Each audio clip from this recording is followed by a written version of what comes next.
इंदौर के राजा हत्याकांड की तफ्तीश करने मेघालय पुलिस अब इंदौर आ पहुंची है। हत्या की मुख्य आरोपी सोनम के परिवार वालों से पुलिस ने पूछताछ भी कर ली है, मगर एक खास मोबाइल नंबर पर सोनम ने जिस व्यक्ति से 130 बार बात की है, आखिर वो भला कौन है और उसे तलाशने में मेघालय पुलिस को पसीने आ रहे हैं।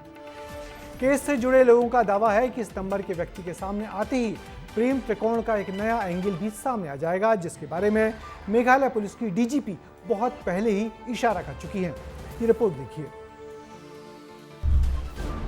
सोनम और राज अकेले नहीं थे, उनके साथ कोई तीसरा भी था। नाम है संजय वर्मा। सोनम और राज का ये संजय कौन है ये तो पता नहीं, लेकिन 25 दिन के भीतर सोनम ने संजय से 100 से ज्यादा बार फोन पर बात की। सूत्रों की माने तो सोनम और संजय वर्मा नाम के संदिग्ध के बीच फोन पर 119 बार बातचीत हुई। 1 मार्च से लेकर 25 मार्च के बीच दोनों ने घंटों तक बात की। फरवरी में सोनम राजा की सगाई हुई थी और 11 मई को शादी। और सगाई से शादी के बीच संजय वर्मा सोनम से रोजाना 5 से 6 बार बात करता था। सूत्रों की माने तो 8 जून की रात 11:40 पर ये फोन स्विच ऑफ हुआ था और 8 जून को ही सोनम गाजीपुर से पकड़ी गई थी।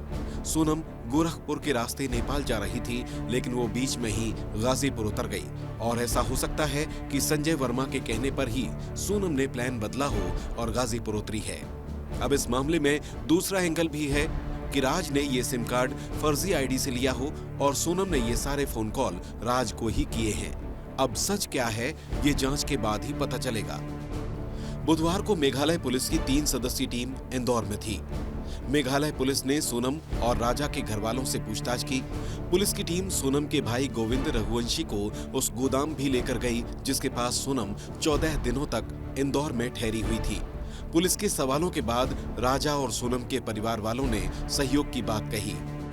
देखिए, हाँ, मैं तो नहीं गया था, मेरा भाई पे गया, सचिन पे गया था और फ्लैट में गए तो वो लोग सब ने। बाकी सचिन भी फ्लैट के बाहर खड़ा हुआ था, तो उसको ज़्यादा तो बताया गया, उसको बताया कुछ भी नहीं, कुछ उसको भी नहीं। देखिए, मेरा तो कोई आया नहीं है क्योंकि मैं उनसे मिल नहीं पाया था उस टाइम, इसके लिए। अच्छा, कितने लोग थे, कौन कौन आए थे क्या? देखिए, 5-6 लोग बता रहा है सचिन को, उसमें से 2-3 अपने इंदौर के थे, बाकी 2-3 वहाँ के थे। सोनम समेत सभी आरोपी 8 दिन की रिमांड पर हैं। 7 दिन की रिमांड खत्म हो चुकी है, जिसमें सख्त सवाल पूछे गए हैं। पुलिस ने अब तक क्या पूछताछ की है उसका एक छोटा सा हिस्सा देखिए। हत्या का मास्टरमाइंड कौन था? मैं और राज बराबर के हिस्सेदार हैं। तुमने और राज ने हत्या की प्लानिंग कब की?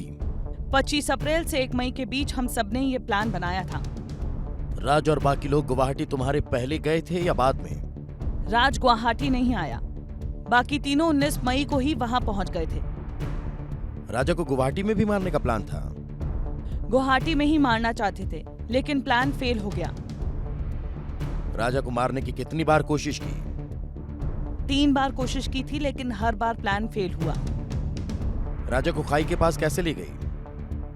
फोटोशूट के बहाने लेकर गई थी। इसका मतलब राजा को तुमने ही मारा? हाँ, मेरे कहने पर ही मारा गया है।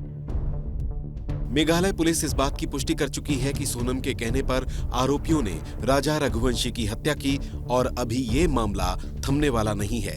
ये केस उलझनों से भरा है और ऐसे कई सवाल हैं जिनका जवाब मेघालय पुलिस तलाश रही है। ब्यूरो रिपोर्ट, विस्तार न्यूज। तो शातिर सोनम के लगातार खुल रहे राज लोगों को अब चौंका रहे हैं। पति राजा के हत्या के षड्यंत्र में सोनम ने जिन लोगों को जोड़ा था, अब उनके परिवार वाले भी उसे कोस रहे हैं। हत्या में शामिल 4 युवक गरीब घरों के हैं, जिनके परिवार वालों के पास उनके केस लड़ने के पैसे भी नहीं हैं। वैसे सोनम के अभी बहुत सारे राज सामने आना बाकी है। मेघालय पुलिस अभी कुछ दिन और इंदौर में रहेगी और उस कथित संजय वर्मा को भी तलाशेगी, जिससे सोनम लगातार बात करती आई है।